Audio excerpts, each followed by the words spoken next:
Halo, kita bertemu lagi untuk membahas perkembangan terbaru. Halo juga, selalu menarik ya kalau ada update dari Vatikan. Betul, kali ini kita ke Vatikan, fokusnya ke persiapan Konklav 2025 untuk memilih paus baru.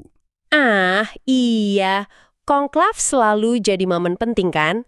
Nah, ada satu hal nih yang langsung jadi pusat perhatian dari sumber kita, artikel Inigowe, tanggal 1 Mei 2025. Ini soal jumlah kardinal pemilih. Oh, yang soal jumlahnya itu ya? Iya, katanya konklav kali ini bakal jadi yang pertama dalam sejarah modern yang secara resmi melibatkan lebih dari 120 kardinal pemilih. Bener. Angka pastinya 133 kardinal yang dikonfirmasi akan ikut memilih. 133 ya? Wow.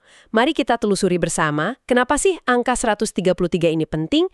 Apa dampaknya buat proses pemilihan di tahta suci? Ya, angka 133 ini memang krusial soalnya ini kan melampaui batas maksimal 120 pemilih yang udah ditetapkan. Di mana itu ditetapkannya? Di Konstitusi Apostolik Universi Dominici Gregis atau UDG.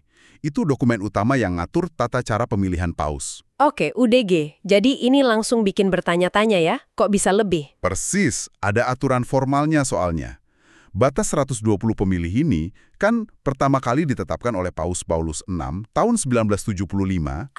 Iya, lewat dokumen Romano Pontifici Eligendo. Kelihatannya cukup tegas ya aturannya waktu itu. Secara tertulis sih begitu ya.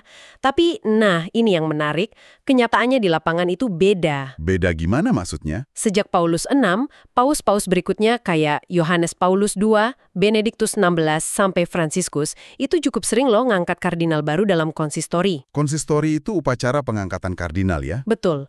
Nah, pengangkatan ini sering bikin jumlah pemilih aktifnya jadi lebih dari 120. Oh, jadi bukan baru sekarang aja? Bukan. Contohnya jelas kok. Konsistori 2001 era Yohanes Paulus II itu bikin jumlah pemilih jadi 136. Wow, 136. Lebih banyak dari sekarang malah. Iya.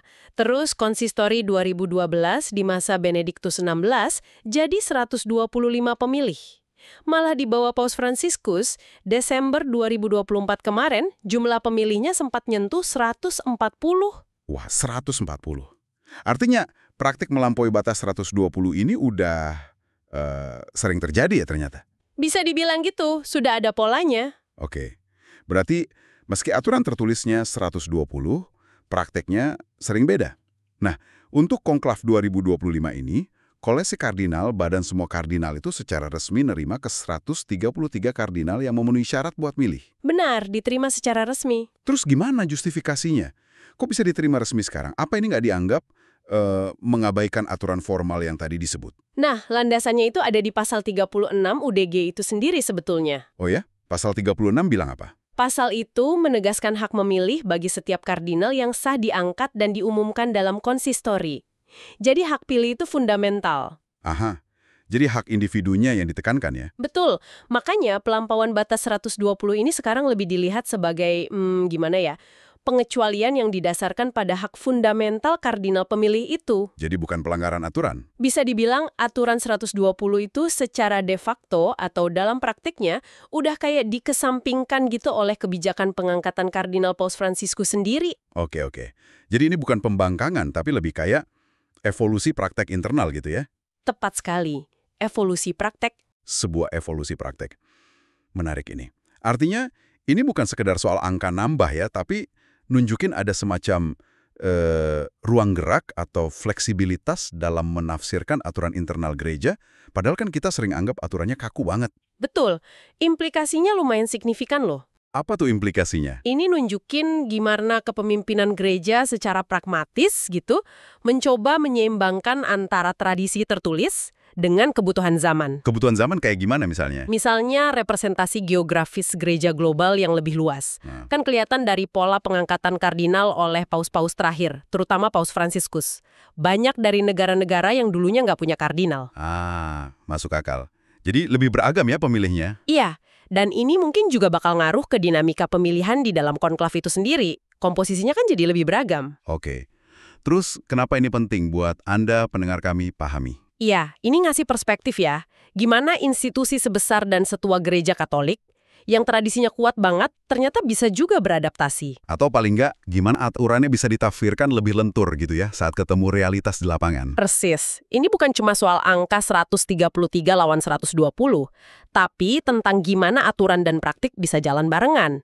Kadang ya ada sedikit tegangan di antaranya. Menarik, menarik. Nah, sebagai penutup nih, mungkin bisa jadi bahan pemikiran buat Anda semua. Apa tuh? Ketika sebuah pengecualian terhadap aturan, kayak jumlah pemilih konklav ini, kok kayaknya jadi norma baru lewat praktik yang terus-terusan terjadi.